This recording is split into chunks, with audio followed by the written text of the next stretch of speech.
My longtime friend, he's been a writer with the Boardman News forever. I want to say 40 years. I'm not even. Greg, how long have you been with the Boardman News?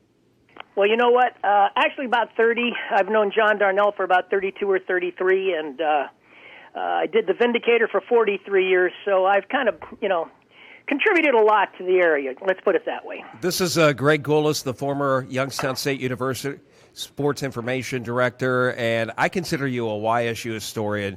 You're a walking encyclopedia, my brother, and you just recently wrote for the Boardman News in a weekly column a 2,900-word article on the great Eddie DeGregorio. Greg, when you found out about it, what was your immediate reaction? Well, I got tears in my eyes. I mean, here's a guy I worked with for 14 of the 17 years I was in athletics. I was hired in 1980. He came along in 83, and Eddie was just such a great guy. I always put everybody before himself, and I need to tell you this, John. You'll relate to this, and you'll laugh when I tell it to you. We always had two buses: a woman's bus and a men's bus, when we'd go on the road. Okay. Mm-hmm. On the men's bus, they gave you your meal money. And on the women's bus, Ed would show up with 10 pounds of cheese, 10 pounds of ham, about 8 loaves of bread. He'd have apples, oranges, and let's just put it this way. They ate well and didn't have to get off the bus to go eat. Oh, boy. He was just so giving, wasn't he, though? He was absolutely giving. We lost a friend. We lost an icon in athletics. My heart sunk. And I went out to see him twice along with a good friend of mine, Ken Breyer, who knew Eddie way back to his East High School days. We saw him twice over the past couple weeks, and I'm just so glad I had that opportunity to sit with him and go down memory lane. And I got to be honest with you, when I left, I told him how much I loved him, and I gave him a kiss. Oh, that is absolutely awesome.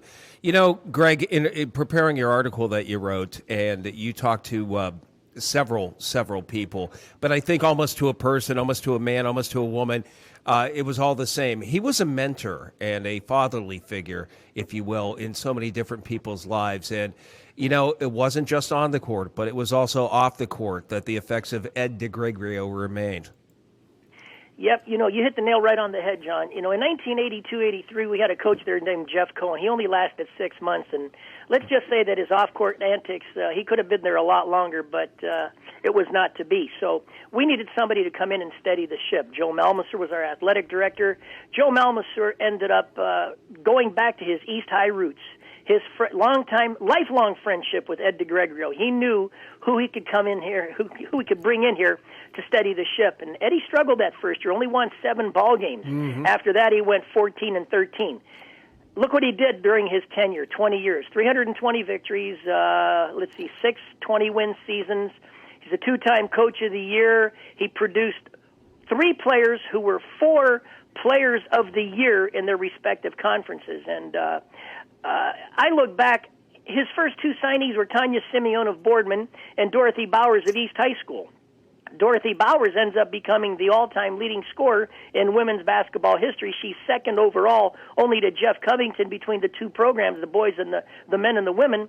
And Tanya Simeone, all she did was lead everybody in assists and score 800 and some points. So look at those 2 recruits that helped lay the foundation for Youngstown State University women's basketball. And when I talked to Ron Strollo, and I tell you this, John, when we talked the other day, I asked 13 people to talk about Ed DeGregorio. All 13 returned my phone call and gave me something about Ed DeGregorio. That tells you something. That tells you something. I put together the program, and I decided to wait another day and do it today and pay the tribute to him. But, it's amazing that you have these former players, Greg, that want to jump on board. And case in point, it will be my final guest during today's program, Liz Hauger-Gresh out in Wisconsin. We talked, and she goes, I want to say something on his behalf. I got my own stories. So I say when, we talked to a Diane Rapich-Costco today, we talked to a Dorothy Bowers-Collins, and then we talked to a Liz Hauger-Gresh, that they all have their own stories that they want to share. And in some unique way, each wants to pay homage to Coach D. And each one will tell you he was a big, big figure in their lives, both on and off the court. Now, you make sure you tell Liz that I said hello. It's been a while since I've talked to her. Last time I saw her was a couple years ago. She came in from Wisconsin with her husband, Gary, and we both know Gary. Gary's a longtime assistant coach who was at Wisconsin Green Bay, then came over here to Youngstown State, and later came the head coach up at in Wisconsin. And he's just taken his program to the next level. I forget if he's at Whitewater or Oshkosh. I can't remember. I don't know if it was St. Norbert. I know he coached there for a while, too. But I remember Gary Gresh, men's assistant coach, and Gary would always say, my claim to fame when I was in college was I shut down Jason Kidd. I shut down Jason Kidd, and I'll never forget that. He used to always tell me that story. He was so proud of it. I used to borrow his tapes on the airplane because he had better tapes than I did. Oh, there you like go. The oldies. There you go. Coach DeGregorio, let's everybody talks about him on the court and the records and the accolades and everything. What kind of man was he off the court? What was Ed DeGregorio like to sit down and have a lunch and have a dinner with? What would you guys talk about? Just life? Would you talk a little bit of sports? And Dorothy Bowers Collins was my prior guest before you, and he goes, what amazed me about the guy? He knew everybody in my family. He knew my grandpa. He knew my grandma. He knew my kids. I mean, it was that kind of family thing with him. I can still remember Eddie telling his team, he says, we had lunch one time, and he says, I tell the girls this when I recruit them. You're not going to get out of line because when you go out, I know most of the police officers. I probably taught them at East High School. And I've got 3 daughters myself and made them toe the line. So you're going to toe the line, but in the meantime, you're still going to learn basketball and have a lot of fun and get an education. I still remember the one time Ed and I loved shrimp, and we were playing. We did. We were playing. We would stay at the Lexington Marriott because it was halfway between Eastern Kentucky and Morehead State, if you recall that. Mm-hmm. Lexington, Kentucky's Marriott at 4 p.m. would have a schooner of beer and 6 shrimp for like $4. Now that goes back to how far this was. Ed said, "It's about time to go get our dinner, isn't it?" And we'd have a sit down and BS. And I still remember the one time we went down there and sat. We were the only 2 in there, joined by this one guy, Andre the Giant. You can put Eddie and me together. Andre the Giant is still bigger than us. Oh my God, that's too funny. And I remember Ed just saying, he said, he's big. I said, well, we're not going to wrestle him, Ed. We're not going to wrestle him. Oh, that's unbelievable. And having worked for him too for a couple of years, I did a handful of years of games for him. He was always cooperative, always came over, and I too saw him like a fatherly figure, somebody that just commanded total respect. I mean, he didn't ask for it; he just commanded it. Just his demeanor and the way he carried himself, and he was always a guy that would be willing to give you an interview. And when his team took the floor out there, they were always prepared, Greg. And more often than not, they won too. And it was a close family atmosphere that Coach D created with the Youngstown State women's program.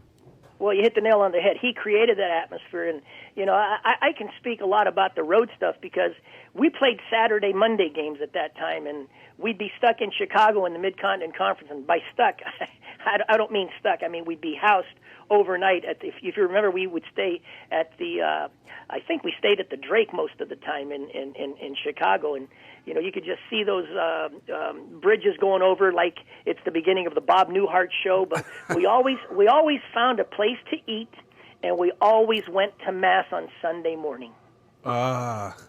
Very important. And did you ever take him to a Waffle House, Greg? I know you were awfully fond of Waffle Houses in the past. Well, it was like a troika with the Waffle House because we had to have Ed Strauss with us, too. Okay. I'm just curious. I remember, I don't think there was a Waffle House between here in Chicago that Greg Gulas didn't visit at one time. So when and let me stop you right there. I mean, at one point in time, all the people that came in through Joe Malmaser to steady the ship and get athletics back to where it should be, they've all passed on. Ed Strauss passed away a couple years ago. Ed DeGregorio just now. John McKenna, Nubs, who was the women's volleyball coach, and Joe Malmaser. 4 icons in the area that were passionate about Youngstown State athletics who got us back on track to where we are today. Looking at Coach DeGregorio, maybe you could shed a little bit more light on this. And, we talked about Dorothy Bowers-Collins, and, she mentioned what he meant.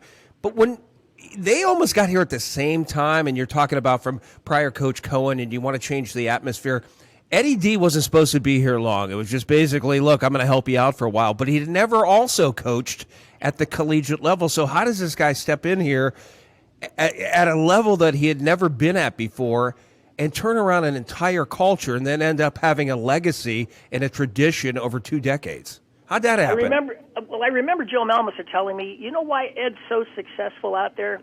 And I looked and I said, well, why, Coach? And he looked at me and he says, because he keeps things simple. Colleen Cook said that in my article. She says, Coach did everything simple. We ran the same drills. We did the same passes. We did the same stuff. We practiced these foul shots. It was all simple.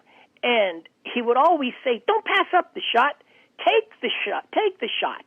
And I personally think he didn't have that much of a adjustment to make from the high school to the college level because, number one, he knew the players locally, first of all. He would help recruit for he was a Mount Union grad, but he loved Youngstown State. He's a Westminster guy, so he found the right nook and cranny for these players that he wanted to help out. Now, granted, that first year might have been an adjustment period, but look what he did after that. I think he adjusted pretty good. Oh, yeah, absolutely. And that's why it's so amazing for me to see him come in. And he was a game changer, Greg. And he had no experience being a game changer at the collegiate level. But like you said, keep it simple. That's what he did. He applied that in all aspects at every level that he'd ever coached or taught at or anything he ever did in any endeavor in life. He kept it simple, and people related to that. And I also think he had a presence about him. I mean, tell me if you agree with this. When Eddie DeGregorio would walk by you or in a crowd, everything, it was like, E.F. Hutton. It was like everything silenced because, hey, there's Coach D. It was a big deal when he was around.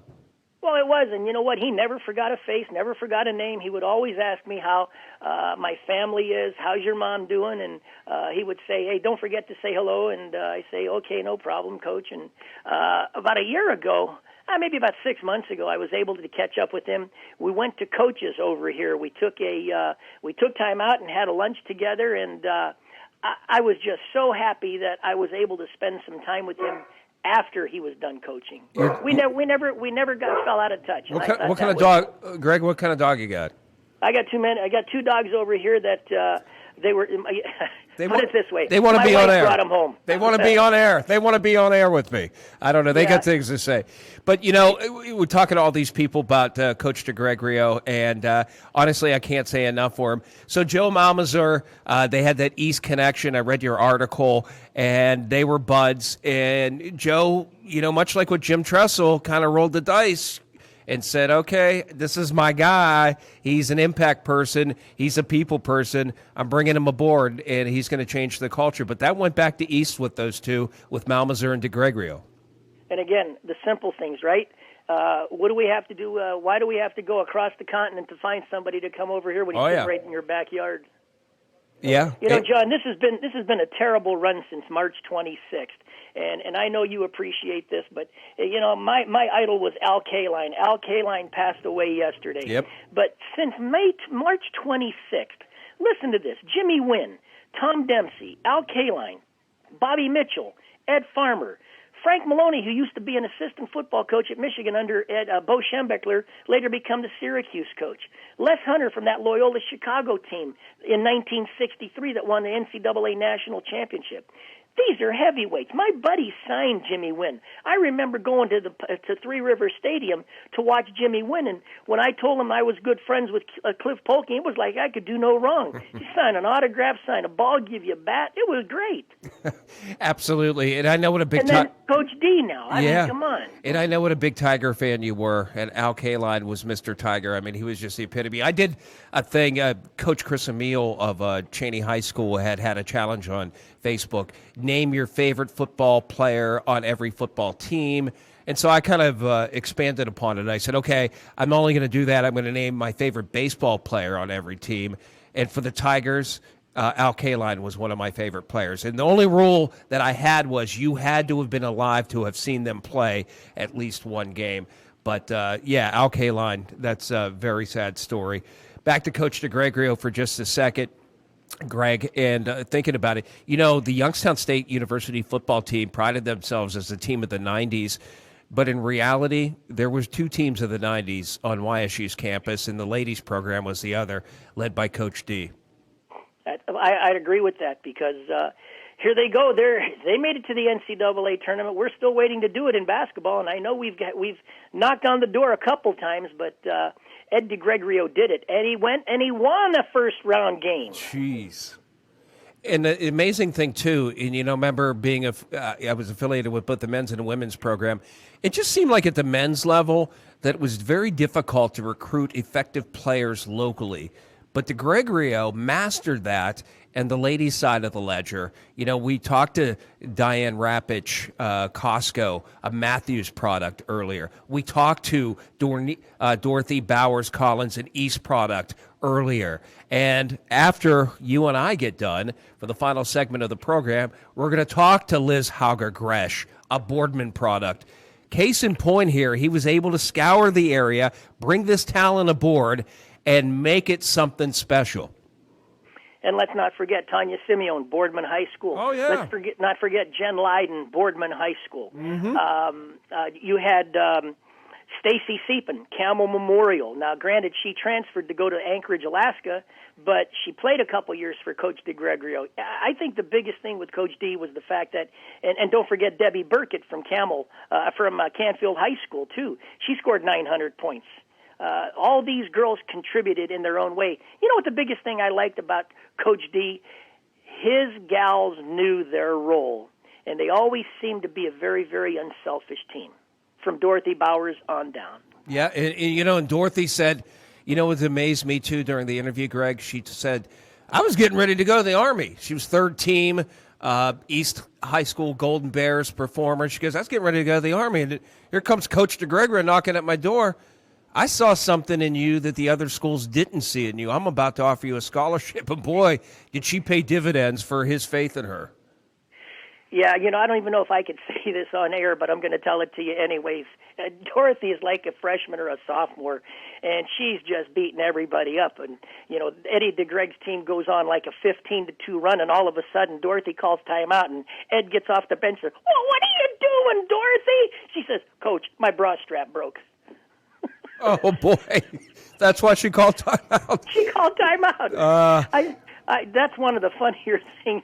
Funny things around. Yeah, and she told the story, too, but when they were in Vegas and her and a teammate went and blew all their money, and Coach was really upset with them.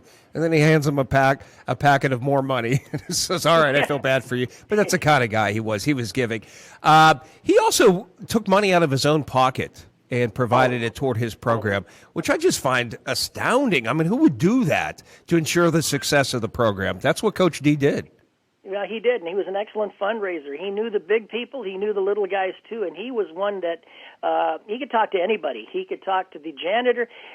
Bill Terlesky got his first job administratively at East High School. Ed DeGregorio was appointed the principal at East High School after Bert Honey was he was transferred to a job downtown, a better job.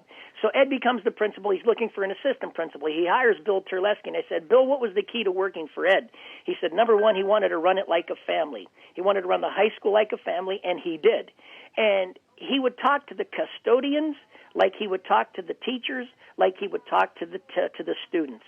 He talked to you at your level, and he communicated with you, but he had fun doing so.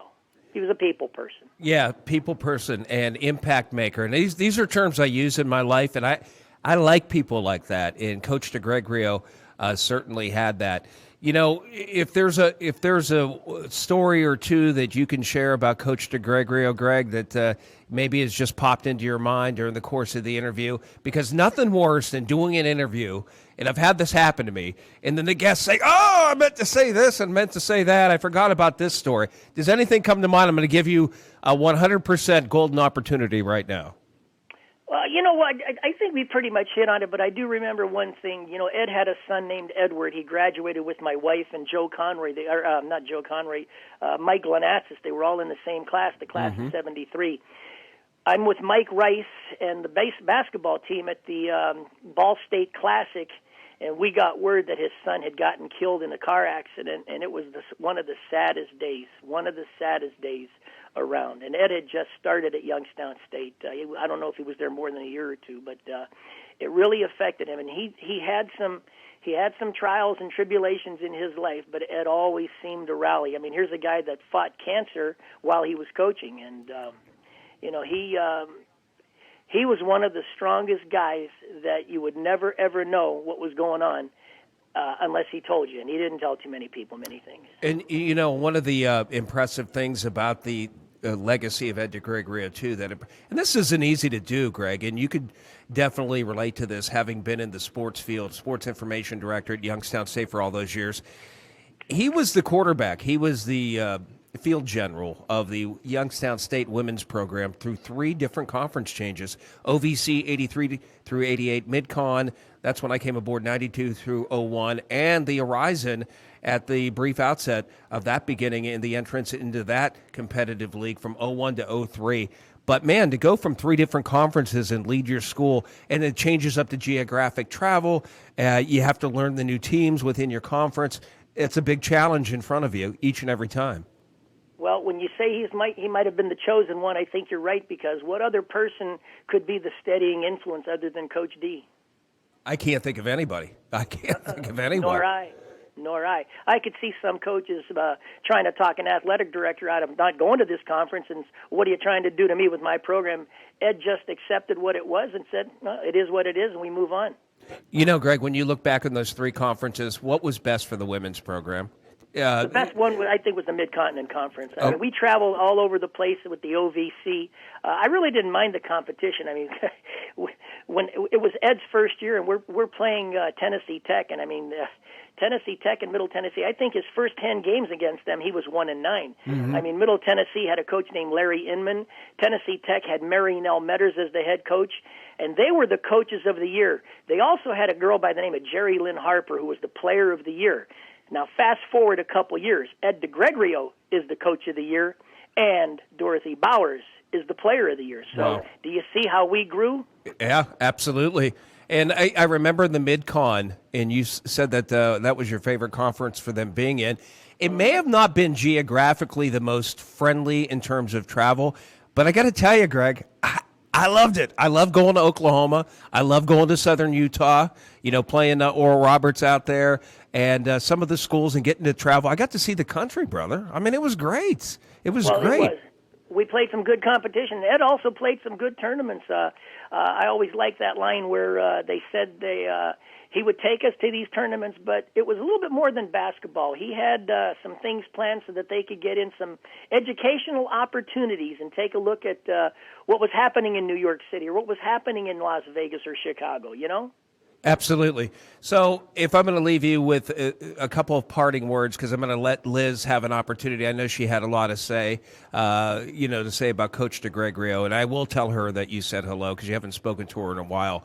But in parting, what would you last like to say about Ed DeGregorio, who, of course, passed away at age 93 this past Sunday and led just an incredible, illustrious life, and all of his players, all of his DeGregorio disciples, as I call it, will sing his praises for as long as they, too, remain on the planet. I'll leave you with one word, class. Yep, I love it. Perfect. Greg, thank you so much. Always, John. Good talking to you. Absolutely.